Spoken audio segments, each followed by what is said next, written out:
आदाब, नमस्कार, सत श्री अकाल। मैं मोहम्मद अहमद अली, सीनियर कांग्रेस लीडर और spoke person TPCC Gandhi Bhavan. ये मुझे लोगों से ख़ास तौर पे जुबली हिल्स के वास्ते मैं अपील करता हूँ, हमारे मुस्लिम ब्रदर और हिंदू ब्रदर और जितने भी वहाँ के मुकीम हैं, उन सब लोगों से मेरी गुजारिश है कि आप नवीन यादव जो हमारे कैंडिडेट है कांग्रेस के, बहुत ही अच्छे और यंग और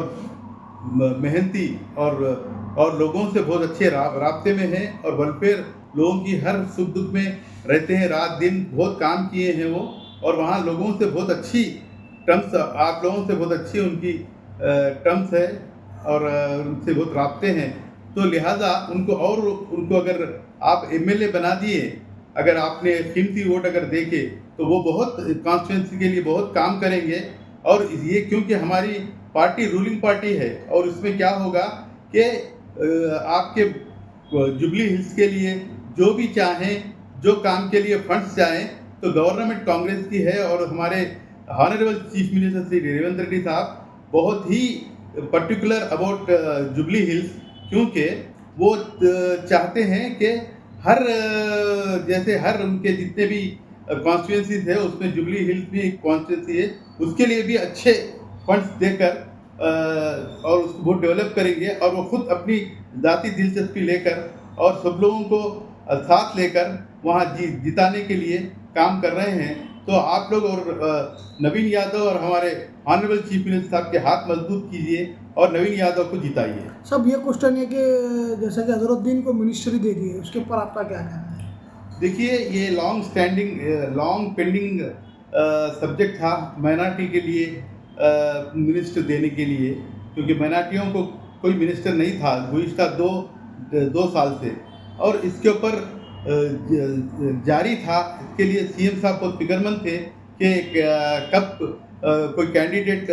मिले सूटेबल। तो इसी ज़िमन में कि हमारे अजहरुद्दीन साहब चूँकि एमएलसी के लिए भी उनको नॉमिनेट किया गया है, तो लिहाजा अभी इसके अंदर कोई हडल नहीं है बीच में कि भाई उनको मिनिस्टर देने की वास्ते। और राहुल गांधी साहब के बहुत अच्छे ताल्लुकात भी हैं, वो पार्टी के लिए काम भी किए हैं, करते रहे। अभी ये मिनिस्टर बनने से पहले वाइस प्रेसिडेंट थे टीपीसीसी में, और एक पुराने एक्स एमपी भी थे मुरादाबाद से, उन्होंने जीता था।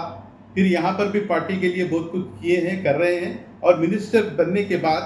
ज़रूर वो बहुत माइनॉरिटी के लिए अच्छे अच्छे काम अंजाम देंगे। ये खुद उनका बयान है कि वो बहुत कुछ माइनॉरिटी के लिए करना चाहते हैं, बशर्ते कि हमारे सीएम साहब उनको कैसे काम लेंगे, किस ज़िमन में काम लेंगे, वो अभी डिक्लेयर नहीं हुआ। मिनिस्टर तो बना दिए हैं, अभी पोर्टफोलियो नहीं दिए हैं। हम उम्मीद करते हैं कि कोई अच्छा पोर्टफोलियो उनको मिलेगा। जैसा कि साहब राहुल गांधी लगातार गाँव का दौरा कर रहे हैं, उसके ऊपर आपका क्या कहना है? देखिए साहब, राहुल गांधी साहब एक बहुत बड़े नेशनल लीडर हैं वो,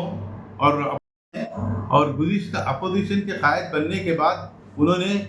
कई यात्रा किए हैं लोगों को ये बताने के लिए कि भाई ये गवर्नमेंट जो है गुज़िश्ता 11 साल से ये हम पे हुकूमत कर रही, मगर लोगों को कोई राहत नहीं मिली, न एम्प्लॉयमेंट में, ना किसी कोई फ़ायदा हुआ नहीं इस गवर्नमेंट पे। उन्होंने बड़े बड़े झूठे वादे कर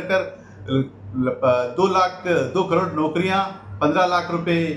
हर खाते में, और बहुत सारे वेलफेयर स्कीम्स उन्होंने डिक्लेयर किया, मगर गुज़िश्ता 11 साल में कुछ नहीं हुआ है। और लोगों में बहुत ही मायूसी है इस बात के लिए कि हमने इस टाइम वो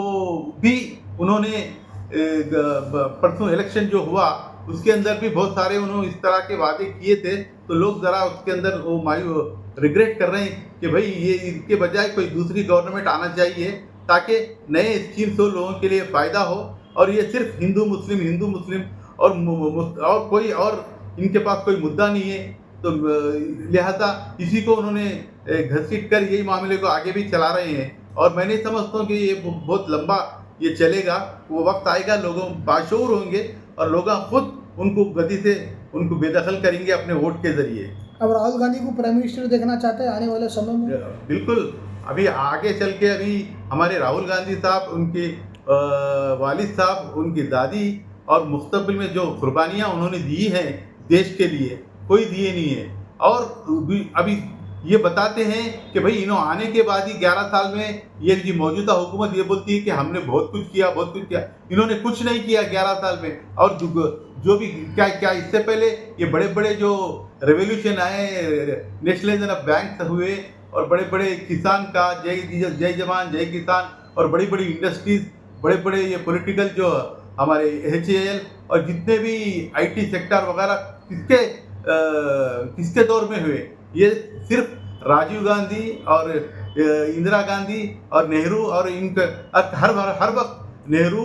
गांधी इन्होंने बस यही सीखा। इन्होंने अपने 11 साल में क्या किए वो नहीं बताते लोगों को, बस इनको बस पीछे माजी में जो हुआ बस वही लोगों को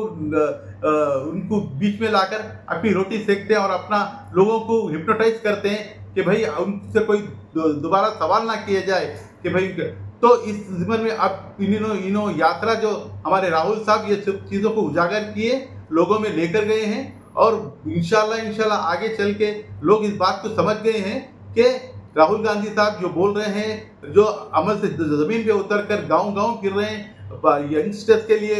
मुख्तलिफ प्रोग्राम्स का जिक्र कर रहे हैं, ये सब चीज़ें उन्होंने बहुत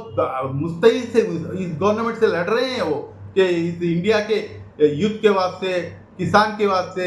और मजदूर के वास्ते और एंटरप्राइजेस वालों के वास्ते, हर आदमी के लिए लड़ रहे हैं वो। और इंशाल्लाह डेफिनेटली एक इनकलाब आएगा बहुत बड़ा हिंदुस्तान में। और ये अपने में अब आगे आप मुस्तकबिल में आगे आप माजी में आप ये बात सुने हैं, बस कुछ दिन हुआ नेपाल में इसी तरह से गवर्नमेंट एडमेंट और बिना कोई ऐसा लोगों को फ़ायदा पहुंचाते हुए और लोगों पे जुल्म करते हुए, लोगों पे गैर मामूली तौर पे लोगों को कुछ फ़ायदा नहीं पहुंचाने की वजह से वहाँ के लोग पलट गए और हुकूमत को पलट दिए। तो और अगर ये लोग इसी तरह की पॉलिसीज, इसी तरह के एट्रोसिटीज और पब्लिक और इसके पर करते रहेंगे तो वो दिन दूर नहीं है कि इसका तख्ता पलट होगा और डेफिनेटली कांग्रेस की हुकूमत में आएंगे और राहुल गांधी प्राइम मिनिस्टर बनेंगे। KTR साहब इस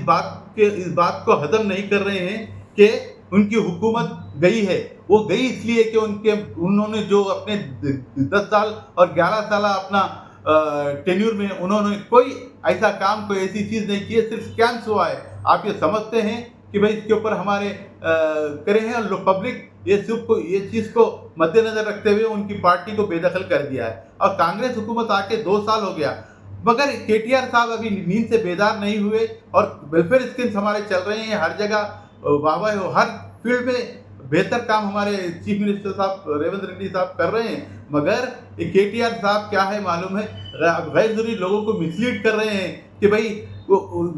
ये जो बड़े बड़े ये जो हाइड्रा वाले अगर कोई चीज़ किए हैं, कर रहे हैं, तो जो ग्रैब करे हैं गवर्नमेंट लैंड या उस लेक जो FTL बोल के जो किए हैं वही चीज़ किए हैं, और उनको बदल अगर कोई चीज़ ज़मीन उनसे लिया गया है, मुआवजा दिया गया है, उनको बदल किया गया है, मगर गैर ज़रूरी लोगों को प्रेस में पेश करते हुए पकड़ के लाके लोगों को बिठा के करके उनके जबानों में, उनके मुंह में अल्फाज सोचते हुए और उनका सुबह उठे शाम उठे बस यही है, रेवंत रेड्डी, बस उन्होंने ये कर रहे हैं, उन्होंने वो कर रहे हैं। ये नहीं कर रहे हैं कि अगर आपको सही मानों में एक अपोजिशन का रोल अदा करना है, आपके वालिद साहब तो खैर बैठे हुए हैं फार्म हाउस पे, अब आप एक पार्टी की हैसियत से आप आ रहे हैं, बस आपको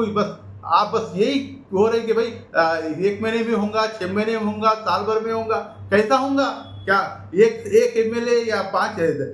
जो 20 MLA या 30 MLA से क्या हुकूमत बनी? इन्होंने पूरी मेजॉरिटी से है और 5 साल के लिए मैंडेट दिया गया है और इतने अच्छे काम कर रहे हैं। और ये 5 साल ने अगले 5 साल भी हमारे CM रेवंत रेड्डी साहब उनका विजन है और काम भी कर रहे हैं, उस जिम्मन में काम कर रहे हैं और फंड्स की तकलीफ होने के बावजूद भी मोबिलाइज कर रहे हैं। कैसा कर रहे हैं, क्या कर रहे हैं, वो बेहतर जानता, अल्लाह भी उनको सपोर्ट कर रहा है। और KTR साहब को ये बात के लिए गौर करना चाहिए कि भाई जब पब्लिक आपको जब बेदखल की है तो आप इस बात को मान के एक अपोजिशन का रोल अदा करके पब्लिक के बहबूदी के लिए आपको काम करना चाहिए, ना कि सुबह उठे शाम उठे सिर्फ गवर्नमेंट को तरफीब करना और उनको बुरा भला कहना, गाली गलौज करना और इस तरह की चीज़ें चल रही है, मुनासिब बात नहीं है और ये चीज़ को उन्होंने अवॉइड करना है और